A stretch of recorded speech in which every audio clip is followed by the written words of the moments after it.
And welcome to Ultra Habits, man. How are you going? I'm going well. It's been a great day. How are you? Well, look, I'm good. It's 6 in the morning, woke up at 5. My daughter's been sick all night, but the show must go on.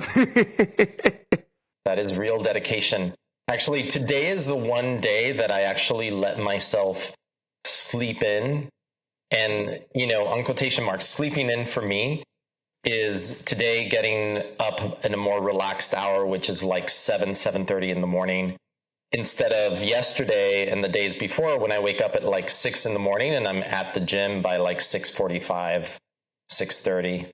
No, well, look, I appreciate you being on the show. So, as most of my audience know, I've been in addiction recovery for many, many years. And when I got sober, like I started to get and be in my body, I suppose, more, and started to realize that something was going on in my gut.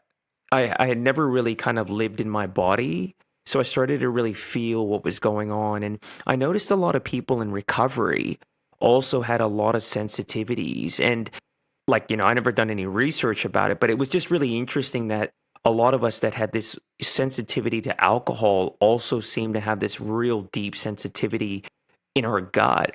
And then over the journey, things became more complex. I got into endurance running, started to notice that I would be bloated randomly. I could eat certain foods one day, couldn't eat it the next day. Then I realized stress and sleep, lack of sleep, too much sleep, all that stuff intuitively started to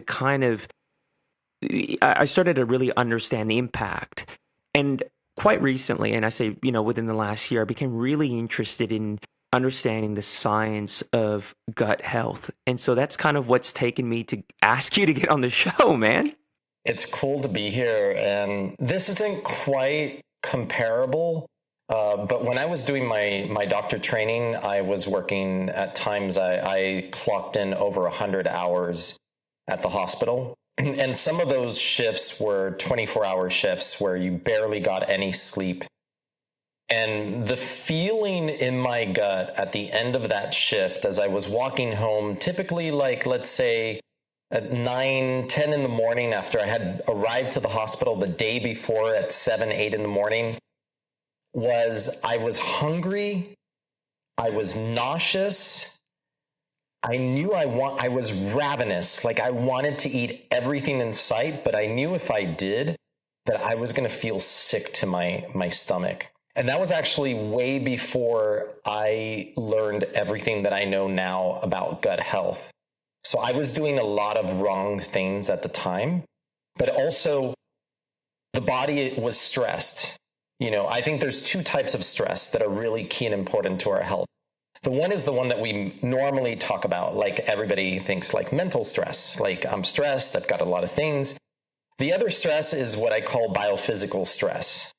And that is the stress that your body feels, but you don't necessarily, you might be like a high functioning executive that has developed the same way, like, maybe you're doing cold plunges, you've developed a tolerance to mental stress.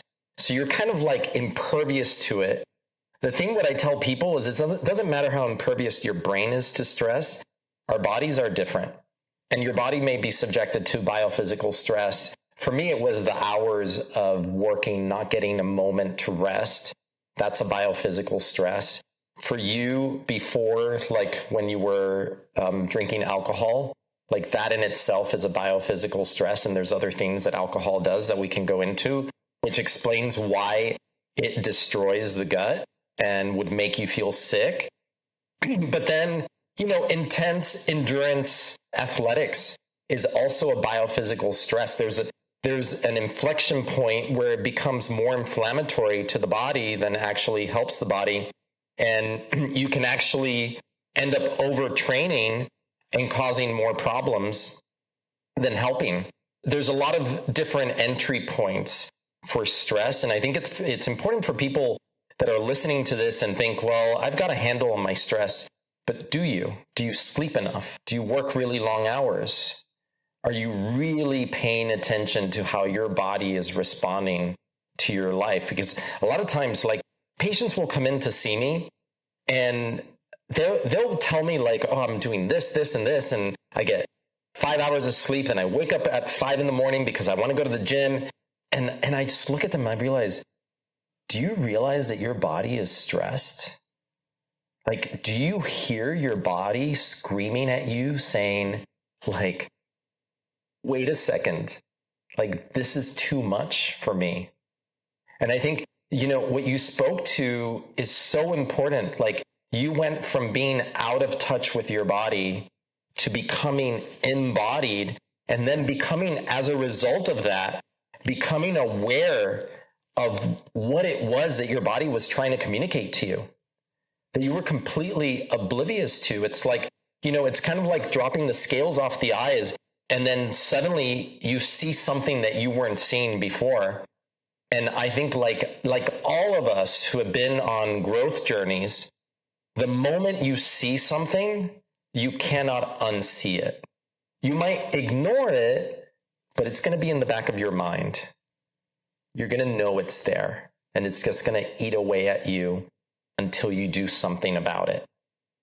So I just wanted to kind of comment and mirror on some of the things that you said, because it's actually really powerful stuff that is quite simple, but in many ways, it's the reason that so many people in this world are sick, is because they're walking through life with blinders on, and they're overriding their body. They're not paying attention to their bodies. Fantastic intro, Vincent. And I guess the next question from there is like, what inspired you? So you did medicine. What actually inspired you to get into gut health specifically? Just going back in time, like when I was 21 years old, before I went to medical school, and this is pre-aware, I'm going to say, because I had grown up with a lot of gut issues, 20 plus years of 20 plus antibiotics over my teenage years. Having gut issues was just part of my normal. So I was very nervous stomach, very high strung, type A personality, very competitive, wanted to become a doctor. You've got to be competitive. You've got to be top of your class to get there. And I had one big issue, and that was that I had a fear of needles. So I'm 21 years old. I get into medical school based on my knowledge. Up to then it's just book knowledge. I didn't have to be treating patients. I wasn't around needles. I suddenly am faced with the reality that, oh shit, this is real. Like, I'm going to go and become a doctor, but I don't like needles. Like, how am I going to do this? And actually, I kind of laugh and look back at this, because I think of it as like, I became a biohacker before even biohacking was known, because this was mid-90s. And at 21 years old, I decided I was going to study what is going on with my body. Why is it when I get a shot, when I get my blood taken, my heart's racing, I'm in a cold sweat, and next thing I know, like the room is turning black, and then I'm on the floor and I'm looking up and I have no idea where I'm at, and they're waking me up, they're giving me smelling salts. And I figured out that it all had to do with the sympathetic and parasympathetic nervous systems and the vagus nerve. And I found a book that was ahead of its time. It was written by a doctor, Dr. Herbert Benson, The Relaxation Response. And in that book, I learned breath work and meditation. And through that, what happened was that I conquered something that was going on in my body. The motivation was conquer the fear of needles so I can become a doctor.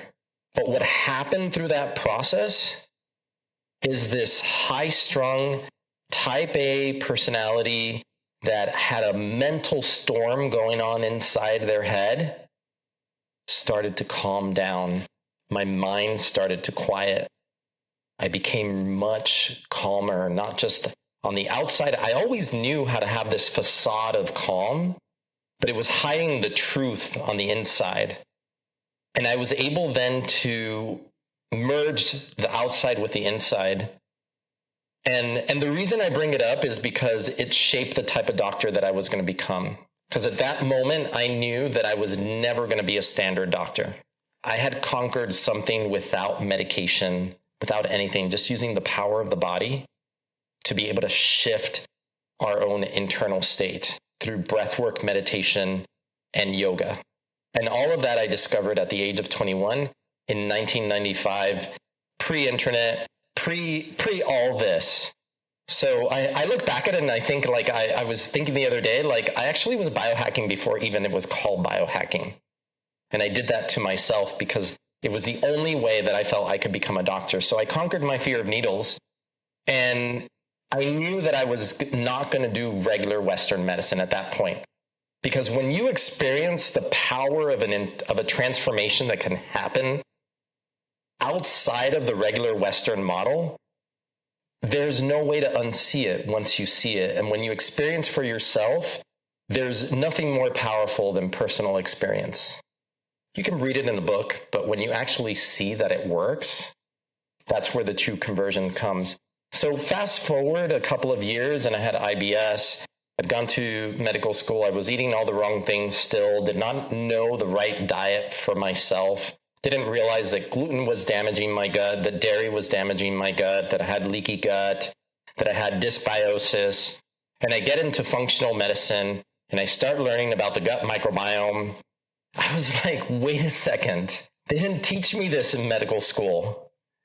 What? Like, I thought I had IBS for the rest of my life. I thought this was a lifelong sentence. At that point, I was already a doctor. I was practicing.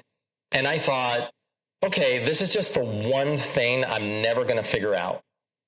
If I go eat out, sometimes I'm okay, sometimes I'm not. I'm running to the bathroom. Some days I'm not feeling so good in my gut. I wasn't making the connections because I didn't know how to make the connections. But I started educating myself. I started reading books about nutrition, learning more about the gut, studying functional medicine, and then realized that what I thought was a lifelong sentence wasn't a lifelong sentence. It's just that my matrix, my makeup was not designed to eat in the way that normal people eat, which unfortunately had become so distorted. You know, the way that we eat is so far away from how we should be eating that it was hard to understand that it's, you know, that eating pizza is not healthy for us, or that having bread, or that having things with gluten, wheat, because it's so normalized in our society that this is what everybody eats. How could this be bad for me? How could it be wrong? You know, and I have two sisters who do not have gluten sensitivity like I do, so I could watch them eat the same thing. I get sick, they don't get sick. So I was kind of like that canary in the coal mines, and I'm super grateful for it, because what it did is it corralled me into redesigning my diet in a way that not only was better for me, but actually healthier for my body. And I attribute being as healthy as I am at 50 because of all these changes that I was kind of forced to make in my 30s as I learned about, you know, the difference between eating organic and non-organic, like the damage that gluten does to the gut lining, how it leads to leaky gut, and changing that, and also confronting like all of the societal resistance that I met against, including the judgment that you get when you start going against the grain. People think, well, you're crazy. Like, why can't you eat bread? Like, what's wrong with you? Why can't you have this croissant that we're all having, or a bagel with breakfast? Because it does not go with my system. Simple as that. I would say it took a bit to really gain the confidence where I just didn't care anymore, where my health took priority, and I didn't care if someone was going to get upset. I didn't care if they didn't like that I was asking the waiter at the restaurant, or if I was asking them to check with the chef to make sure that what they're telling me is correct about what's in the food that I'm about to eat. Because I've just seen too many people go out to restaurants and be poisoned by the food because there was an ingredient that was hidden in the food and the way it was prepared that did not agree with the person. You know, for example, like using soybean oil to cook, but you would never think of asking a restaurant, like, how is this made? What oils are you using? What type of fat are you using to cook this fish or this meat or whatever it is that you're having? And you might think, well, I ate something that should have been fine, but it's the hidden ingredients, it's the things that you're not aware of that can be affecting you. And so this whole journey has made me kind of like a medical sleuth, because you always constantly have to think of what is the missing piece of the puzzle that no one has thought of that's affecting this person that's coming in with gut issues. And there's so many things that could be going on there. And just to circle back to the beginning, when you talked about alcohol causes dysbiosis. So it messes with the balance of your gut microbiome. It then causes leaky gut. The leaky gut leads to inflammation. So now you've got leaky gut, inflammation. The leaky gut then leads to food sensitivities. So you might become sensitive to gluten, to different foods. And you don't know what it is, because all you know is that your gut doesn't feel good all the time. And to make it even more confusing, the human body likes to mess with us. So one day you eat something and you don't feel well. The next day or 2 days later, you eat it and you don't have the same reaction. So it likes to kind of like, kind of play one of those games of moving the pebble around, where you're trying to guess what cup the pebble is under. And the thing is that the body doesn't have to give us the same read all of the time, but you have to look at the picture over a period of time and see, well, am I reacting more often than I'm not reacting? And that gives you the hint and the clue, because there's so many other factors that change the way that the gut behaves, including how stressed you are, how much sleep you've gotten, how well rested you are. All of those things affect how we react to foods. I mean, it's pretty wild. So my daughter, she's 3, and she started having health issues at, let's say, 1. Like, she was really pale. She started to vomit at night a lot. She was just really cranky, didn't want to eat food, and she would vomit consistently at nighttime only. It was really weird. And we take her to the emergency room. They do all these battery of blood tests, and they just say she's fine. And my mother-in-law, who's she's a midwife and a bit alternative, she was like, it's a candida buildup, right? Like, and we're like, what is a candida buildup? Like, we went to the naturopath and we found out she had a candida buildup because she was getting these yeast infections all the time. But the doctors had never thought about, so we had been to the emergency room 2 or 3 times, and they did all these standard I mean, she's 2, they're doing all this blood work, but the thought never crossed their mind that maybe there was a gut health issue. And I found that wild, right? Like, my wife was like, well, we go to the hospital maybe when we need a Band-Aid or a fix, but when you need to look at like health and real sustainable long-term health, like, are our doctors actually being trained to look at things outside of the box? What's your view on that? I think it's getting a bit scarier and scarier. I think doctors are not being trained to think critically. They're being trained on how to prescribe medications. And you look at a person very differently when you're thinking, okay, what symptoms do they have? And what drug can I give them to make the symptom better? But that's a skewed point of view, because you're only seeing one side of the picture. You're not seeing the whole picture. You're missing, like, well, what is the underlying driver for these symptoms? And when you think of it that way, then the possibilities are much greater. You have to think outside the box. Yeast overgrowth candida can cause nausea, can cause vomiting. If there's a lot of buildup in the system, it can make the person feel really sick. It causes also, like in adults, it can cause unreasonable sugar cravings, like almost feels like a lot of times the person will describe that their mind has been hijacked. Like they just can't control, they just want to eat candy, or they just want to eat sugar or refined things. Like they just don't have any control over it. And it's because literally the yeast does hijack the mind through mycotoxins that make you want to eat more of the foods that help it grow. So it has actually literally hijacked your mind. What is the gut brain? Because I think you're touching on that. Like, what is the connection between our gut and mental health and psychology? So important. And there's so much science that's coming out that continues to elucidate how important that connection is in different ways. There's various pathways between the gut and the brain. There's the vagus nerve.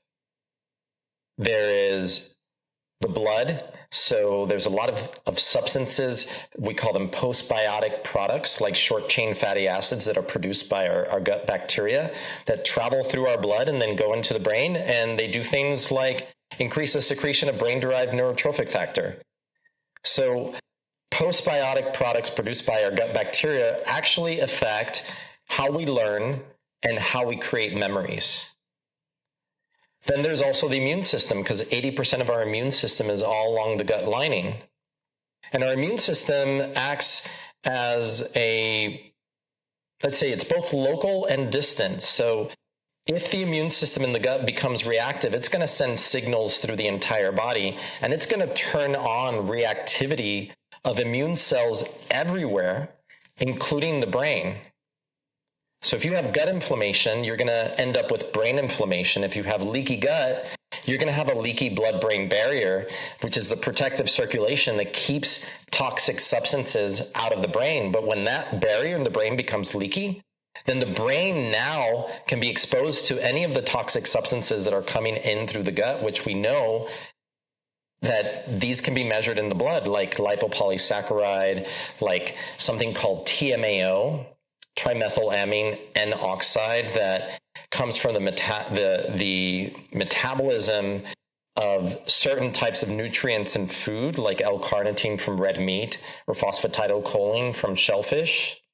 And TMAO has been associated with depression, because TMAO increases inflammation in the brain.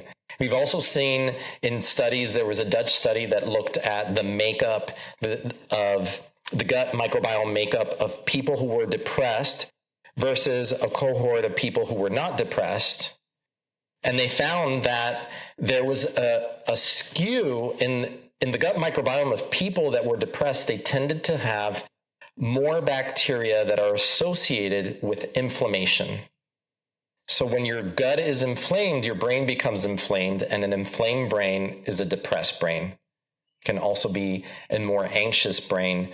So, and I think that's something I feel really passionate about, because there's so many people worldwide suffering from anxiety and depression, and they're being medicated, but no one's talking to them about the connection between the gut and brain health. And there's so much that can change with that. It doesn't mean come off of your medication. Like sometimes you might not be able to, but you may be able to reduce your dose of medication, or might actually improve the quality of your life. Like I have a friend who is bipolar. She's diagnosed bipolar disorder, and she followed my Gut Smart protocol. She had been thinking about it for a long time. Like, I'm feeling really nervous about it, and finally decided, okay, she's just gonna look at the short-term window. Like, I'm just gonna do this for 14 days. And I think that's always the easiest way to say, like, this is just an experiment. I'm just gonna change my diet for 14 days. Let's see how I feel. Well, at 14 days, she felt better. So she decided, I'm gonna do another 14 days. She got to the end of those 14 days. She was feeling even better. So she decided to do another. Then it became a month. Then it became 2 months. Then it became 3 months. Then it became a lifestyle. And she used to have a lot of swinging, like up and down, even on medications. And I saw her at a conference, and she told me that her swings had been dampened. Her highs were not so high and her lows were not so low ever since she started following the Gut Smart protocol, and really just cleaning out her gut and improving her diet in general, and cutting out junk foods and excess sugar and all those things. Would the medication actually exacerbate some of the issues too, right? Like if you're saying that someone might be having mental health issues and some of that or a lot of that might be derived through gut health, it would stand to reason that some of that medication might actually be exacerbating the problem too, right? One thing that we're learning, and we're still in the very early stages of understanding this, is that a lot of antidepressants actually have an effect on the gut microbiome, and they can actually cause shifts in the gut microbiome. And we're trying to figure out, are those shifts good? Are they bad? Do they shift things? Do they make things more inflammatory? Obviously, people feel better sometimes. Like 50% of people feel better from these medications. We're thinking it's because of what they're doing to the brain. It's possible that the reason they're feeling better is because they're causing alterations in their gut microbiome. So it could be the opposite of what we're thinking. And if you improve gut health, then you're going to improve brain health. I mean, the other part of this is the vagus nerve and how important that signaling is between the brain and the gut, and vice versa, the gut back to the brain. So when people come and see you, Vincent, like how it seems like there's so many moving parts in terms of what could be impacting their gut. Like they may be legit celiac, or maybe they've got, a host of other issues. Like how do you actually determine what are the drivers for individuals? Because it seems like it's so nuanced and potentially complex. It is pretty complex. It's part of what I love about it. It's basically like putting a puzzle together. Like, did you ever do not crossword puzzles, but like picture puzzles? And you have to find all the pieces, and you got to match and find the patterns and all. I think of like when I have a new person in front of me, it's like putting a puzzle together. And the pieces of the puzzle are all parts of the story that they tell me. So the story of how their condition evolved, of how they eat, all of those factors are really important key parts of understanding what are the true underlying drivers. And then, of course, then we go for testing, like if we're going to rule out celiac disease or non-celiac gluten sensitivity.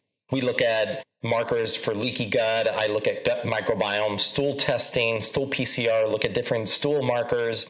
And then we start to build this overall picture where we're matching their story with the data that we get, and then see what we can basically put together a holistic hypothesis of what's going on with this person, because human beings are complex beings. We are super organisms. The drivers of disease in our bodies is not just our own cells, it's what's happening in here with 100 trillion bacteria that live in our large intestine that outnumber our cells 10 to 1.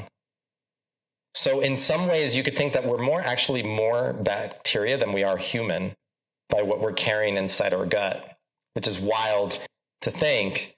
And so you put this complex puzzle together, and yet it usually comes down to some really simple things. Clean out the diet, put in the good stuff, and give it the right things to eat. So you weed, seed, and feed. Same way that you would do to your garden, taking care of your garden. Taking care of our bodies is very much like taking care of a garden. It takes patience. It takes having vision for what it is that you're creating. Like just now, like I planted all of my little summer vegetables, and they're just little plants right now, and I'm gonna nurture them. They're on organic soil. I'm going to make sure they get enough water and sunlight, take out the weeds, and make sure that soil is rich and biodiverse in the same way that our gut and our gut microbiome should be biodiverse. So that's where maybe you need to take probiotics, fermented foods, things to build that environment into something that's going to be robust and support a healthy body in this sense. But in the same way, like if you think of like the dirt, the soil as the guts of the earth, and what lives in the soil is the microbiome of the soil, the more diverse that is, the more robust the plants that grow on it will be. So it's the same philosophy for the body. As complex as it is quite simple in the end. Take out the junk, get rid of the processed foods, stay away from inflammatory oils, stay away from excess sugar, watch out for artificial sweeteners, and eat whole foods. That's just part of the trick. And then feed yourself good thoughts. So it's not just what you put in your mouth, it's the thoughts that you put into your head. Do the people that come and see you, Vincent, are they generally like unhealthy or healthy and trying to optimize, or a combination of both? Like, and can you see the psychological distress and that improvement from like a shift in their diet in terms of their psychological piece? I get a combination of people, both people who have some pretty serious gut health issues like ongoing acid reflux that are on nasty medications like proton pump inhibitors, that want to come off of the proton pump inhibitor and improve their health. But no one ever comes with a singular gut issue. They come with a gut issue and migraines, or their gut issue and eczema, a gut issue and weight gain. So the gut is the foundation, but it's not the only thing that I focus on, because I'm still treating the whole person. The gut is just like the root system of a tree. You know, to treat the tree, to make the leaves healthy, you've got to treat the roots. But I also get the people who are generally healthy, who want to bio-optimize, or just looking to make sure, hey, is my gut health in a good place? What else can I do to make sure that I'm aging well so that I can be as healthy in 10 years as I am now? So I get a combination of people. And look, we live on a planet that is full of toxins. And we've either been exposed to like heavy metals, plastics, pesticides. So I see all those people. So even if you look healthy on the outside, you might have a really high glyphosate level in your blood. And you might not realize that it's because you travel a lot, that the food that you just pick up when you're at the airport might actually be contaminated with these pesticides. I have vitiligo, and it's an autoimmune piece, and my grandmother had it.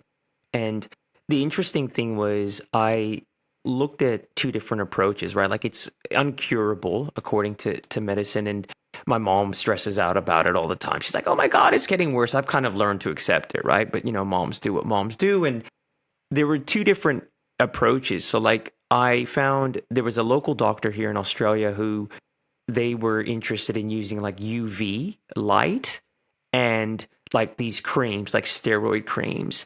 And then I had an Ayurvedic doctor speak to me, and her approach was really interesting because it was all about my diet, right? The Western doctor never asked about what I was actually eating. And I found that was wild, that the Ayurvedic approach was like, she wanted to know everything about what I eat. What's your comment to that around disease, autoimmune stuff in general in food? Well, I'll start by saying that the gut, I think of the gut lining as our inner skin. And the reason I call it our inner skin is because what's happening on the inside gets reflected on the outside. So interestingly, when the blastula, like the early cells that then become the fetus, when they're forming and they go and form the gastrointestinal tract, the way that happens is that the cells fold inwards like this, and then they basically create a long tube. Well, what was on the outside? Skin. So basically the skin folds inwards and forms the GI tract. So the same cells that became our skin are the same cells that evolve and become the entire digestive tract. And to me, that just it's a metaphor for the connection that exists between those two tissues that remains throughout our entire life that in Chinese medicine, they knew this. If there's a skin issue, they look at the for qi imbalances within the digestive system. It's very fascinating. And they also associated depression with the lungs, but the lung qi circulation is part of the stomach and the large intestine.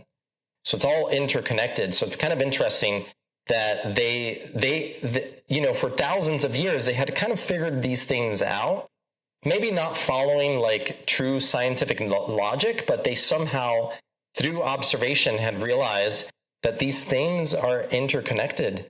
So like if you came to me and said, I have vitiligo and can see that, the first thing I would think is you have gut issues, you have leaky gut, and there's something in your diet that you're eating that's causing your immune system to go renegade, and it's triggering an autoimmune response.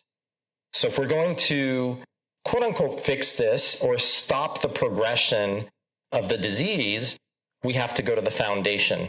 We have to go to the root system of the body, the digestive system, see what's off there, what needs to be refined or adjusted in the diet, and what level of gut healing needs to happen in order to basically stop the autoimmune part from progressing. Are gut issues generally hereditary? There's certain aspects to it that I would say could be considered hereditary, but think of it this way. Genetics is just the predisposition. Just because you have the gene doesn't mean you're going to develop the disease. The genetics is just the blueprint. It's really what affects how the genetics is expressed is what we call the epigenetics. It's the way that blueprint is being read. And the epigenetics gets programmed in different ways. There's certain level of epigenetic programming that can be handed down generation to generation. So like they've found this in mice studies that the epigenetics from the grandmother can be handed down to the grandkids. But we also know that epigenetics can be reprogrammed through environmental inputs. And one of the biggest inputs is diet. And that can change the way that our genes are being expressed. So genes are the potential, but they're not your destiny. They don't have to be your destiny. And you can change it if you have the awareness. There are certain things like HLA DQ2 and 8. Those are the HLA markers for celiac disease. If you've inherited those, you have a higher likelihood of developing celiac disease. You have to match that to environmental inputs. So maybe you've been on antibiotics, maybe you've been under a lot of stress and you're eating a lot of bread and wheat products, and then eventually you get celiac disease. And it could happen any time in your life. Let me put this into perspective. Like when I went to medical school back in the late 90s, celiac disease was a pediatric diagnosis. It was something we learned that if someone had it, it would be diagnosed within the first months or first couple of years of life. Fast forward, maybe 15, 17 years later, I'm diagnosing a 52-year-old woman with celiac disease who had never been diagnosed her whole life. And no doctor had ever checked. What did that look like for her, though, at 52? What did that mean in terms of, how was she living? She was thin, so not overweight. She had Hashimoto's, thyroid disease. And she got a lot of, gut upset. But not severe enough, enough that it was annoying, but not so bad that it was, stopping her from being able to go to work, do all of her life stuff. You can have a celiac person who is so sensitive that even if they have a little bit of gluten, they're going to be out, they're going to be in bed, they're going to feel sick, nauseous for 4 days. And then you have people who have a milder version that are maybe not going to be so sick that they can't go to work. And that was her, and that's probably why everyone missed it and no one ever thought of looking for it. What are some of the most wild or kind of extreme cases that you have worked on in terms of just augmenting the diet, or the microbiome has resulted in some crazy changes? I'll give you two examples. I had a patient who came in with hives. No one could figure out where her hives were coming from. She had been to some of the top dermatologists in New York City, and they were all treating it topically or with steroids, either topical or oral. They're all treating it from the outside in rather than the inside out. And this was early on. I was already learning about the gut and the role of the gut and all these things. And she was actually of Irish descent. And a lot of people from Ireland tend to carry celiac genes. I did some testing on her, but I said, in the meantime, while we're waiting for the test to come back, I think you should go on a gluten-free diet. And let's check back in a couple of weeks. Let's just do this as an experiment for the next 3 to 4 weeks. Let's meet again, because nothing was helping her hives. At that point, she was desperate. She would do anything. She comes back 3 or 4 weeks later, and her hives were like 50% gone. Like significant change. And a month after that, 100% gone. Just by taking gluten out of the diet. No one had thought about that. I had another patient who had moved to the US from India, and she was suffering from fatigue and brain fog. And then about a month before she came to see me, she also started breaking out in hives. She'd been to other doctors. They wanted to put her on biologics. They wanted to put her on steroids. She got really nervous. She's like, I don't want to do this. And she actually, the month before she came to see me, at that time, my first book was out, and she started reading it. And she decided to cut out grains and dairy from her diet. And by the time she saw me for the first time, her hives were already starting to calm down. Then she was lit up everywhere. Like she had all sorts of autoimmune antibodies. And the crazy thing with her was I thought, okay, you've got all this autoimmunity, you have hives, you've got to have some gut issues. So I asked her in every which way I could, because she kept denying. She's like, nope, I have normal bowel movements. Nope, I don't have abdominal pain. Sometimes I like to be sneaky when people give me answers like that to see, because sometimes people don't know how to report their symptoms. So I'll come in at different angles and ask the same question, but different ways, just to see if they answer the same. She was 100%, no gut issues, nothing. I said, you know what? You've got enough reasons to test your gut and look at your gut microbiome. Even though you don't have any gut issues, I think we need to look at it, because you're lighting up with too many autoimmune antibodies, and you've got too many things going on that are screaming gut health. And so we ran a stool analysis on her. She came up with a parasite, one of the most common worldwide parasites, Blastocystis hominis, which is very common in India, but also very common, more common than people would think in the United States as well. Unfortunately, here, if you ask like a regular doctor, most of them are going to say, oh no, that's just like a commensal, like that doesn't do anything. And yet if you go on PubMed and you look at the research, you can find articles showing that Blastocystis hominis causes leaky gut. Then second, she had a yeast overgrowing. So she had these two things. She had fatigue, she had mental fog, no gut pain, no gut issues. I think that's a really important message here, because you may be presenting, and I talk a lot about that in my second book, The Gut Smart Protocol, you may be presenting with things that I call gut-related health issues that are being driven by the gut, but are not in the gut. And you may think that you don't have a gut-related health issue, or that you don't have issues with your gut because you have no gut symptoms. But you actually might be hiding a whole bunch of stuff in the gut. So I started treating her for the yeast overgrowth and for the parasite. And within the first month, her energy started coming back. By the end of month 2 or 3, she was feeling back to normal. And I want to also highlight this, that she was a mother of a 4-year-old at the time. So she thought she was tired because of her 4-year-old. But her energy came back. Her brain lit up.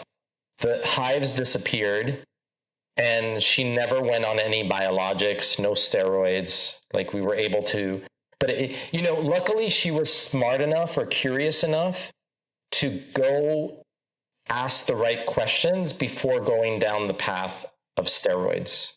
That said, sometimes if your condition is extreme enough, like if you're having bloody stools because you have ulcerative colitis or Crohn's disease, we might have to get the ship stable with some steroids while starting a dietary intervention, while looking at other underlying root causes. And then as the diet and all those other things start to take effect, then take the steroids out. So I'm not saying that steroids are always bad. If you're in dire straits, like if you're having 10 bowel movements a day and you're having blood in your stool and you're anemic because you're losing so much iron in your stool because you have a severe gut issue, you might actually need Western medications at that point to rescue your system. But for the long-term plan, for what you're going to do in the long term, you've got to then change the diet, look at the underlying root causes, and then develop a plan that is more sustainable than being on steroids long-term. It's fantastic advice. And that kind of moves into, we want to talk about some basic habits, right? Like, so you've got someone that is interested in improving or starting to shift the needle on their gut health. Like, what are a couple things that they can do in the form of habits that will start to set them on the right path, Vincent? Hey, a key one is really having discrete eating times with fasting windows in between, and an overnight fast to let your gut rest. Because a lot of people, what they do, and especially nowadays where working from home has become much more common, it's easy to just be next to the kitchen and just be like, oh, I'm hungry, or I'm kind of bored, I'm stressed, like just pick and start noshing on things as the day goes on. But the gut thrives on having those distinct periods where you eat and then you fast, and then you eat again and then you fast. And if you don't have those fasting windows, it confuses I was going to say a bad word. It confuses the hell out of your gut microbiome. Because we're actually entraining our gut microbiome by the times that we eat, and we create an internal circadian rhythm by eating at certain times. And when you start breaking that, or you eat haphazardly, so that's kind of like the second part of this, is fasting between meals and having a good overnight fast to let the gut rest. Ideally 12 hours. Some people will do longer for guys, shorter for women. You don't want to create more stress in your system by not eating enough calories, but having those periods of fasting between meals, but also not eating haphazardly. Like one day you eat lunch at 12, the next day you starve yourself till 3 because you're busy, and then the next day you don't have enough time, so you just have a green juice, and then you arrive at dinner and you're starving by 6 p.m. Like, you're messing up your internal circadian rhythm by doing that. You're throwing your gut bacteria off. You're going to cause internal inflammation. So thinking about that is super important. Looking at foods that might actually be triggering symptoms. So sometimes I'll tell people, hey, keep a 7-day diary where you write down everything that you eat and every symptom that you have. And let's look for the patterns between what you eat and how you feel, and start teasing out those patterns. It looks very different when you write it on paper and you start actually documenting. Then a lot of times you can visually start to see the patterns start to arise. And then looking at the big food triggers, wheat, gluten has become a problem worldwide for a variety of reasons. Dairy is a big problem for a lot of people, either because they have a sensitivity to dairy protein or they're lactose intolerant. Anywhere between 70 and 90% of the world population is lactose intolerant. It's higher in like Asian countries, Africa. So you need to think about that. You might have issues with dairy that are upsetting your gut. And then the other aspect of it is stress management. Like really dialing in on how stress is affecting your body. And I just actually created a course for that I call Gut Brain Mastery. And the reason that I decided to do that is because I realized that over the years, I've had so many people come in to see me with gut health issues. And sometimes they were doing all the right things with their diet, taking all the right supplements, probiotics, and yet things were still not quite right. And the elephant in the room was always the stress. Type A person, running themselves ragged, never having time for rest, no meditation, no mindfulness in their lives. So I wanted to create a program that kind of addresses that would help people slay their stress, sharpen their focus, brighten their mood, and improve the and boost their intuitive potential by really tuning into and listening to their bodies. So really thinking about all those aspects, both the nutrition, the timing of when you eat, and then how stress is affecting your body, and really like creating space and time for self-care. That's all the things that are going to really move the needle. Yeah, no, that's a fantastic advice. And where can people learn more about this course and your book and just more about you in general? They can learn more about the course at gutbrainmastery.com. So they can enroll in the course there. My book, just go to gutsmartprotocol.com, and you can find me on Instagram. I put out a ton of free content on Instagram at Dr. Pedre. You know, it's funny because sometimes people get upset because they want to work with me one-on-one, and then they find out that I'm really expensive to work with. I don't take insurance. I'm like, well, that's why I've put out a lot of things that either are free or cost very little money. Because if you read my books, it's like getting my brain. My brain is in my books. And there's so much that you can accomplish just by getting on with the journey and taking the first steps. And that's what I try to do and empower people with tons of free information, and then different levels of things that they can purchase that will help them, because a book isn't that far from free. It's only a couple of dollars. Now, look, I've really, really learned a lot myself, and I know that the audience, the community will. I thank you for coming on the show, Vincent. Really, really insightful information and great dialogue. It was good to talk to you. It's great talking to you. It's a pleasure being on, and thanks for the work that you're doing. Thank you.